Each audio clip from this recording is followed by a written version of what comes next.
on his final lap. He's lost over a second through sector 2 after being 7 thousandths of a second up through sector 1.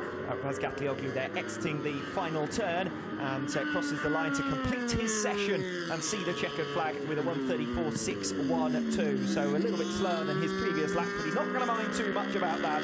Razgatlioglu's got this session, he's got Friday sewn up here at the Mandalika International circuit, and with a series of stunning laps faster than his nearest rival, Jonathan Bragg. Yeah, and what's going to be interesting is to see that for Toprak, he's fast in each of the sectors, very fast in sector 2, but for Jonathan Ray, he's making most of his lap time in the second half of the lap.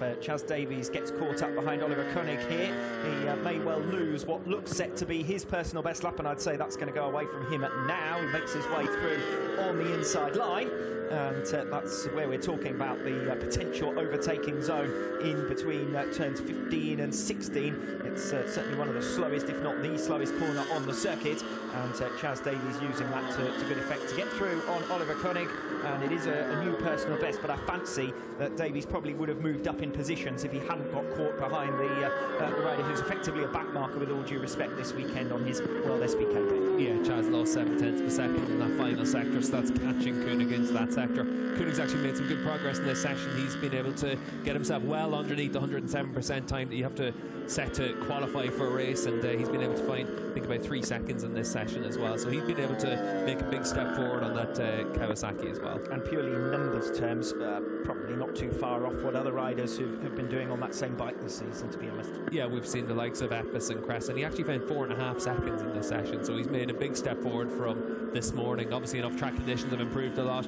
but for Oliver, he's also trying to learn how to ride a World SBK bike. This is his first outing on a World SBK spec bike. He has ridden a superbike in the Endurance World Championship.